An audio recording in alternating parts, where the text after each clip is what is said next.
इबादत है। आज मोदी कह रहे हैं इसका मालिक अल्लाह को नहीं, इसका मालिक अल्लाह नहीं रहेगा।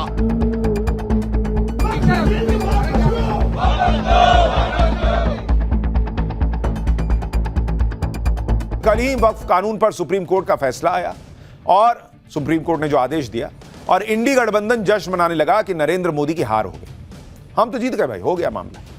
लेकिन एक दिन के अंदर ही वक्फ कानून के खिलाफ मुस्लिम संगठन और मौलाना गृह युद्ध की धमकी देने पर उतर आए। अरे बॉस, जब सुप्रीम कोर्ट में आपकी जीत हो गई कथित तौर पर, तो आपने पीएम मोदी को हरा ही दिया, तो फिर यह धमकी किस बात की दे रहे हैं आप? वक्फ कानून को लेकर पीएम मोदी के सामने दूसरा चैलेंज बांग्लादेश का है, जो अब भारत के वक्फ कानून के मुद्दे में अपनी टांग घुसेड़ रहा है। वो वक्फ के खिलाफ मुस्लिम संगठनों के गुस्से और बंगाल में भड़की हिंसा में बांग्लादेश अपना फायदा तलाश रहा है। यानी बांग्लादेश अब ठीक वही काम कर रहा है जो पाकिस्तान सालों से करता आया है। भारत के वक्फ कानून और भारतीय मुसलमानों को लेकर बांग्लादेश ने कैसे मर्यादा लांघ दी और कैसे पीएम मोदी के नए भारत ने उसे तगड़ा जवाब दिया, यह सब आज आपको बताऊंगा। कैसे वक्फ कानून पर भारत में हो रहे प्रदर्शन के बीच पाकिस्तान भी साजिश की फिराक में है, यह भी आपको दिखाऊंगा। लेकिन पहले बात मुर्शिदाबाद हिंसा पर घिरी ममता बनर्जी की, जिनका बुरा टाइम ही खत्म नहीं हो रहा। ममता बनर्जी खुद तो हिंसा प्रभावित इलाके में नहीं गई, ना पीड़ित हिंदुओं से मिली, लेकिन आज बंगाल के राज्यपाल ने ग्राउंड पर पहुंचकर ममता सरकार को मुसीबत में डाल दिया। ममता सरकार ने हालांकि इनडायरेक्टली पूरा जोर तो लगाया था कि राज्यपाल हिंसा प्रभावित इलाके में ना जाए, लेकिन राज्यपाल सीवी आनंद बोस ने ममता बनर्जी की हर अपील को नकार दिया और खुद ग्राउंड जीरो पर पहुंच गए। इतना ही नहीं, वक्फ कानून के खिलाफ भड़की हिंसा को लेकर राज्यपाल ने बहुत सख्त रुख अपना लिया है। राज्यपाल ने यहां तक कह दिया कि बंगाल की सड़कों पर कई जगहों पर मौत का तांडव चल रहा है। तो ये जो आप मौत का तांडव शब्द सुन रहे थे अभी तक, वो हम नहीं कह रहे हैं, ये बंगाल के राज्यपाल कह रहे हैं कि बंगाल में कई जगहों पर सड़कों पर मौत का तांडव चल रहा है। बंगाल के राज्यपाल के इतना सख्त रुख के बाद अब ये सवाल उठ रहे हैं कि क्या ममता सरकार का उल्टा काउंटडाउन शुरू हो गया है? क्या राज्यपाल बंगाल में राष्ट्रपति शासन लगाने की सिफारिश कर देंगे? क्योंकि राज्यपाल खुद ही कह रहे हैं कि वो ग्राउंड पर उतरकर जो हालत देख रहे हैं उसे लेकर एक एक्शन प्लान बनाएंगे। सवाल यह है कि राज्यपाल बंगाल में ममता सरकार के खिलाफ रिपोर्ट तैयार कर केंद्र को भेजने वाले हैं क्या? राज्यपाल के ग्राउंड पर उतरने से ममता बनर्जी की मुश्किलें इसलिए भी बढ़ गई हैं क्योंकि अब तक ममता बनर्जी वहां गई ही नहीं। अब सवाल तो उठेंगे ही कि भाई राज्यपाल जा सकते हैं, मुख्यमंत्री नहीं जा सकती। बंगाल के हिंसा प्रभावित इलाकों में राज्यपाल ने क्या देख लिया जो प्रेसिडेंट रूल लगवा सकता है क्या? वक्फ कानून के विवाद में कैसे बांग्लादेश कूद पड़ा मुसलमानों को भड़काने? कैसे all India Muslim personal law board के सदस्य वक्फ कानून पर फिर से भड़काऊ बयानबाजी करने लगे हैं? कैसे मुर्शिदाबाद में हिंदू घरों पर निशान लगाकर उन्हें टारगेट किया गया? यह सब आपको बताऊंगा, लेकिन पहले जरा देखिए क्या कुछ हुआ है।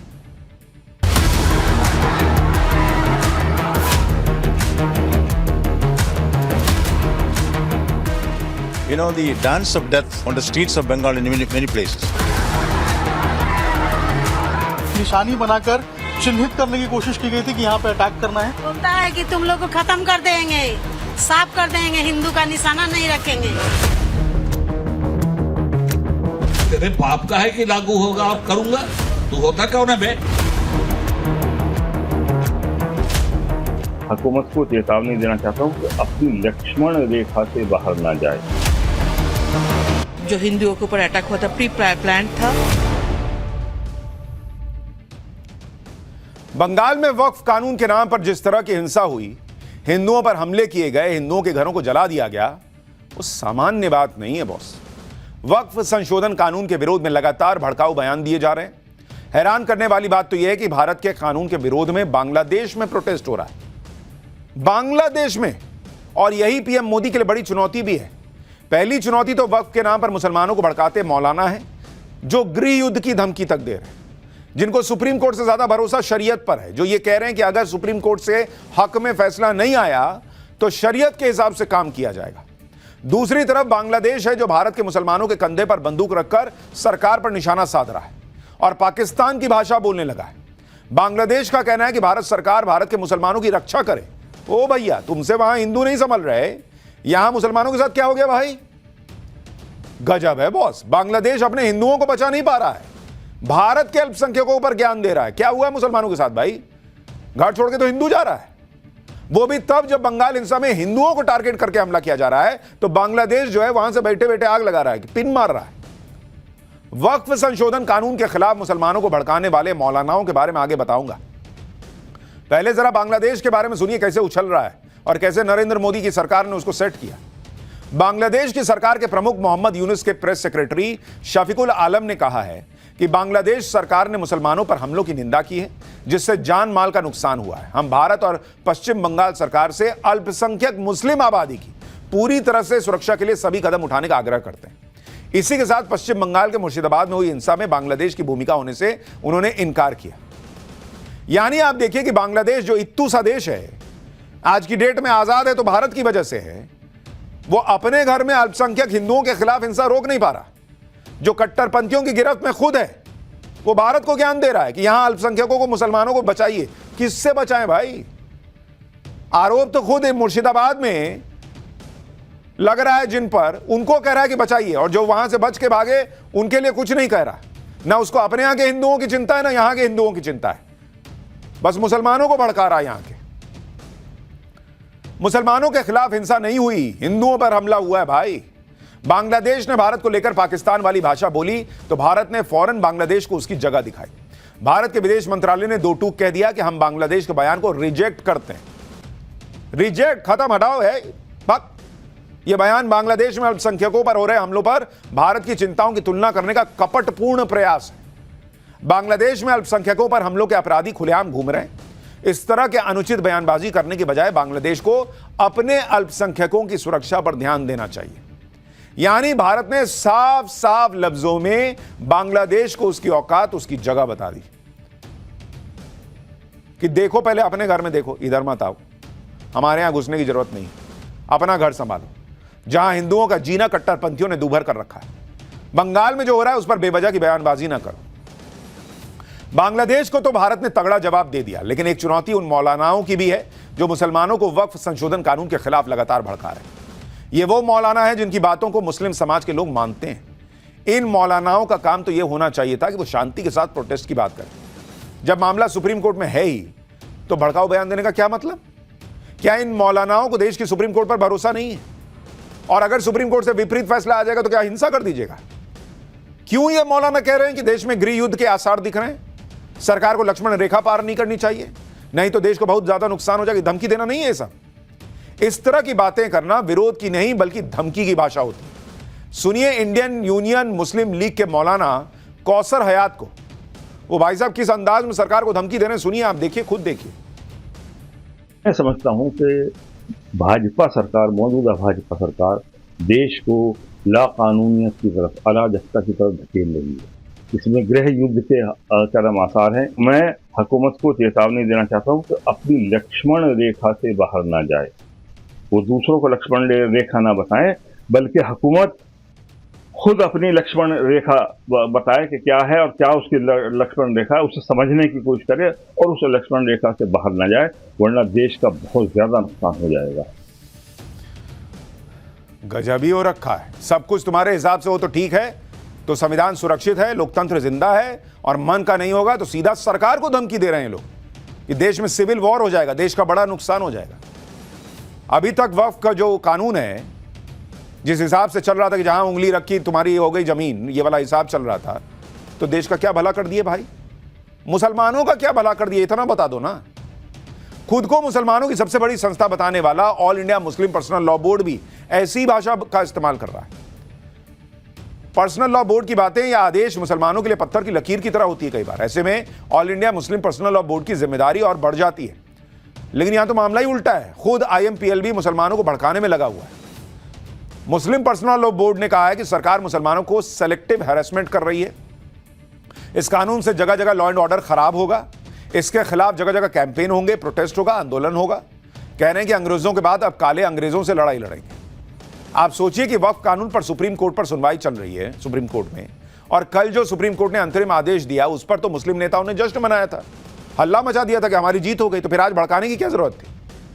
क्योंकि वही हुआ है अंदर अंदर, इनको समझ में आ रहा है जो हमने कल आपको पाठशाला में बताया था कि कोई जीत वीत नहीं हुई है। क्या ये सरकार के साथ साथ न्यायपालिका पर दबाव बनाने की कोशिश नहीं मानी जाएगी, जो ये कह रहे हैं, कर रहे हैं कि हम जो चाहते हैं वो कर दो, नहीं तो देश में गृह युद्ध हो जाएगा? मौलाना ओबेदुल्ला आजमी की भाषा सुनिए, जो all India Muslim personal law board से हैं, जरा इनकी भाषा सुनिए, क्या धमकी दे रहे हैं। कि आपने बाबा साहब भीमराव अंबेडकर के संविधान की शपथ लेकर प्राइम मिनिस्ट्री हासिल किया है, या वो दूसरे साहब जो हैं जिनकी बोली आप सुन रहे हैं लागू ही होगा और करूं, तेरे बाप का है कि लागू होगा और करूंगा, तू होता कौन है बे? तू अगर इस जुबान में बात करता है तो हम उससे ज्यादा सख्त जुबान में बात कर सकते हैं, इसलिए कि तू गुंडागर्दी की बुनियाद पे बात कर रहा है और हम मुल्क के संविधान की हिफाजत के लिए एक स्वतंत्रता सेनानी की हैसियत से बात कर रहे हैं। इनका जब मन आता है ये संविधान के हिसाब से बात करने लगते हैं। जब मन आता है तो कहते हैं हम शरीयत मानेंगे, हमारे धर्म में कोई ना घुसे, ये हमारे धर्म का मामला है। इतना ही नहीं, all India Muslim personal law board ने तो नेक्स्ट लेवल की प्लानिंग कर रखी है। All India Muslim personal law board का कहना है कि वक्फ संशोधन कानून के खिलाफ तब तक आंदोलन जारी रहेगा जब तक इस कानून की धज्जियां नहीं उड़ जाती। यानी सुप्रीम कोर्ट का फैसला नहीं मानेंगे क्या, यह भी क्लियर होने लगा है। सुनिए एक बार।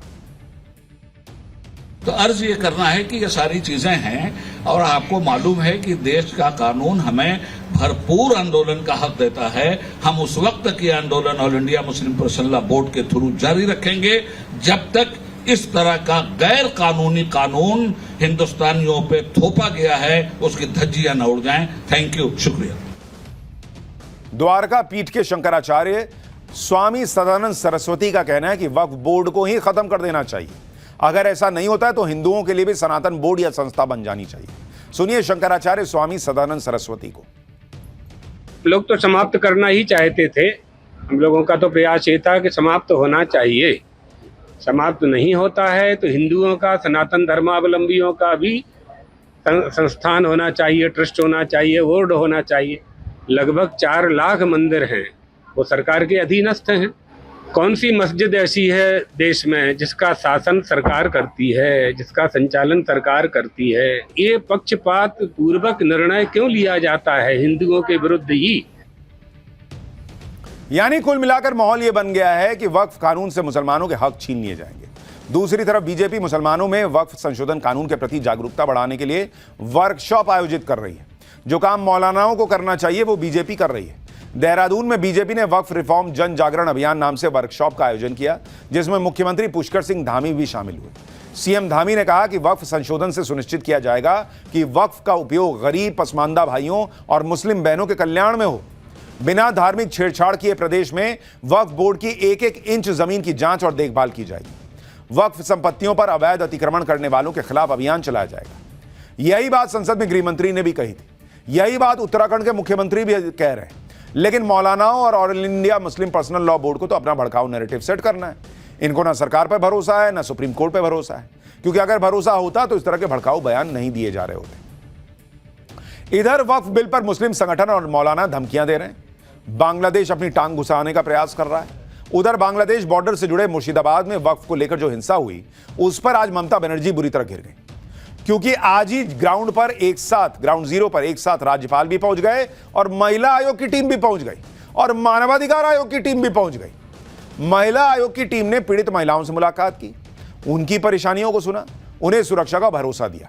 महिला आयोग अब इस बातचीत के आधार पर अपनी रिपोर्ट बनाएगी।